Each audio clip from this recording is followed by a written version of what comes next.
Bismillahirrahmanirrahim. Pada kesempatan kita kali ini, kita akan mempelajari hukum-hukum tajwid yang ada di surah An-Nazi'at.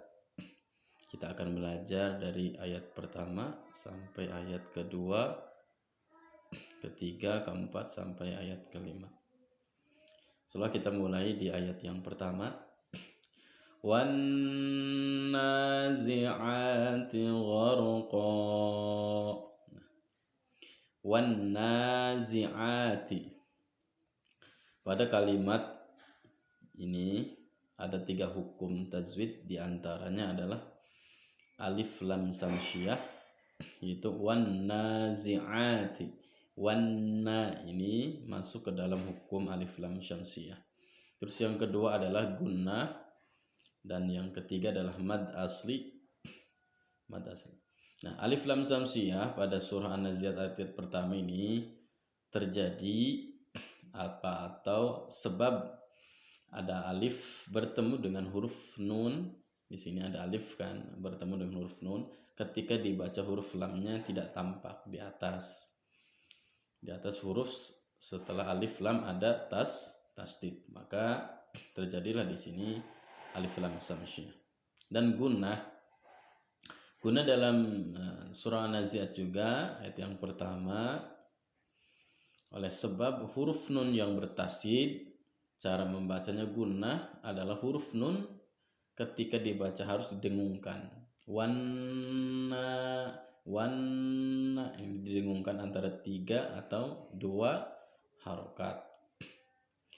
Mad asli pada surah Nazi'at juga sama, mad asli ini terjadi sebab adalah fathah berdiri. Fathah berdiri panjangnya adalah 1 alif atau 2 harokat. Wan nazi'ati. Nah, ini adalah mad asli. Ghurqa atau gharqa. Nah, hukum tajwid pada kalimat ini adalah yang gharqa. Huruf ro-nya dibacanya tafhim. Tafhim itu alias tebal dibacanya.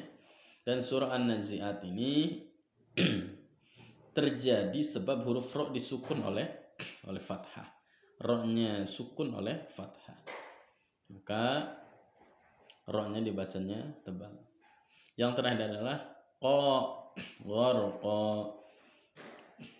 Ini masuk ke dalam hukum mad iwad sebab huruf alif ditanwin fathah ada 2, kemudian dibacanya waqaf di akhir ayat atau di akhir kalimat. Cara membacanya panjangnya mad iwad sama seperti mad tabi'i, itu 2 atau sampai 3 harokat. Kita langsung ayat kedua. Wan nasyitati nashta. Nah, wan nasyitati, hukum tajwid pada kalimat ini yaitu ada alif lam syamsiyah, wanna gunnah sama to ini mad dalam hukum mad tabi'i. Panjangnya 2 harokat. Wan nasyitati nashta. Nashta ini namanya mad iwad. Panjangnya 2 atau sampai 3 harokat. Sekarang kita beralih ke ayat yang ketiga. Was-sabihati. Pada ayat yang ketiga, was-sabihati, pada hukum di sini adalah terdapat was-sabihati, itu alif lam syamsiyah dan mad asli. Ini panjangnya 2 harokat, ini juga 2 harokat. Sabha di sini yaitu qalqalah sugro. Qalqalah sugro dan mad iwad yang terakhir. Qalqalah sugro di surah An-Nazi'at ayat yang ketiga ini terjadi sebab ada huruf ba yang disukun, yaitu nih. Ini ba yang disukunnya sukun asli sabah, maka qalqalah sugro.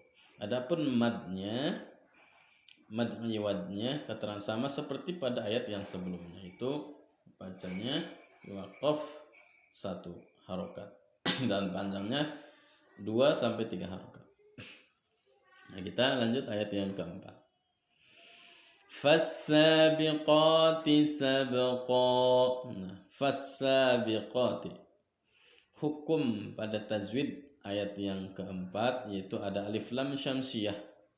Fassabiqati. Alif lam syamsiyah dan mad asli. Panjangnya 2 harokat. Sabqa. Ini juga dalam hukum tajwidnya adalah qalqalah sugro. Ada huruf ba yang disukun asli dan mad iwad.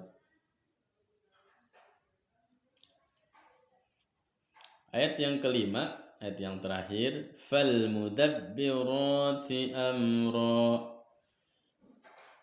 Fal mudabbirati amra. Nah, di sini adalah hukumnya masuk ke dalam hukum alif lam qamariyah. Fal mudabbirati. Sebab ada alif lam di sini bertemu dengan huruf qamariyah yaitu mim. Fal mudabbirati, maka terjadilah alif lam qamariyah. Ketika dibacanya huruf lamnya tampak dan di atasnya ada tanda sukun. Nah, ini ada tanda sukun. Terus fal mudabbirati di sini ada mad. Panjangnya 2 harokat. Amro. Nah, amro di sini yaitu izhar safawi.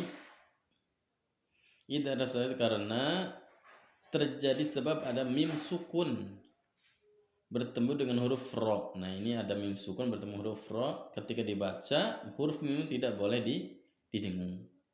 Maka ini dalam hukum